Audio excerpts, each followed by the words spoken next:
Well, as the playoff picture begins to develop, there's a power shift in the stacked Central Division. Last year it was Seton Catholic Central that went all the way to the conference finals.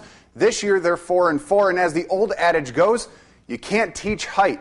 And at 8-0, the division-leading Susquehanna Valley Sabres have plenty of that. And they're using it tonight in the Greenhouse. SV leading in the first. Saints almost get the steal, but David Matthews, not the singer, gets it all the way to 6-8. Brendan Normile, and he puts SV up by 5. Then the Saints answer back. Brian Hartrick driving from the wing gets the bucket, and that pulls the Saints all the way within 3, but the Sabres have too much firepower.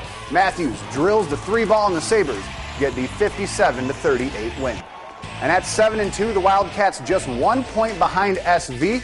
And tonight they're hosting the Indians in the second. Deshaun Jones, the board skips it ahead to Quentin Johnson. That puts the Wildcats up 29-28. Then check out the backdoor cut by Tyler Ford, and that brings the Indians within 6, and that's a top play nominee as well. But the big man Jones showing off the range, Cullen Bank, just like he planned it.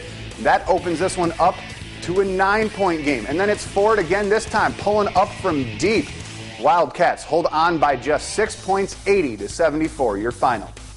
The Norwich Purple Tornado sitting pretty atop the East and taking on the Blue Devils in Shenango Forks. Daniel Carson taking it to the rim, and that's 44-23 in favor of Norwich late in the third quarter. Then Zan Stewart, just like a Purple Tornado, the spin move, hitting the mid-range jumper, and that's a top play nominee as well. Norwich up by 21. And Forks trying to answer back. CJ Melvin hits a long 3. That brings Norwich within 15. But the Purple Tornado strike again. Stewart, this time hitting the wide-open jumper. They get the big 69-34 win.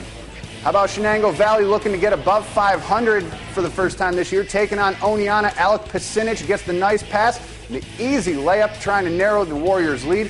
And then later in the second, Shenango Valley answering right back. Robbie Hess hits the deep three-pointer. That increases the lead to 15.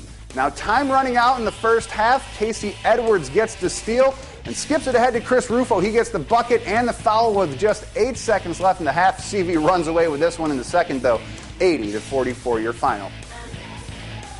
Let's skip ahead to the main end. Well, Spartans taking on the 4-6 Golden Bears. Neither team scoring much early. Halfway through the first, Alec Wisniewski finally cracks the scoreboard.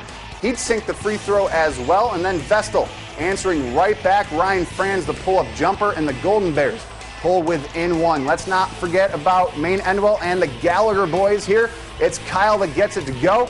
He'd finish with 19, and the Spartans win big, 53-34. Everyone's trying to catch the Ramil sisters and the 10-2 Binghamton Patriots. Tonight, the Tigers doing a good job. Katie Vianu gets the steal and the lay-in. That gives the Tigers the early lead. Patriots trying to stay in it. Olivia Ramil underneath. The backwards layup goes. That's a top play nominee as well. UE's lead cut in half for the Tigers.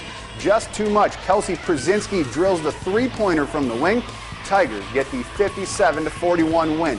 Let's check out some other scores from around Section 4. Out in Horseheads, the Blue Raiders holding on for the 3-point win over Corning. And then Newark Valley 56. Waverly beat them by a score in 65. Whitney Point holds on for the 64-57 win over Dryden. On the girls' side, Owego Free Academy dropping 56 to beat Johnson City. In Ithaca, the Little Red getting the 70-37 win over Elmira Free Academy. And then Afton beating Deposit 55-31. Now it's time to name some honors. Let's start with the play of the night, and that goes to Zan Stewart, living it up to his tornado name, the Cyclone spin move and the bucket to boot. He had a big game for Norwich as they downed the Blue Devils as well.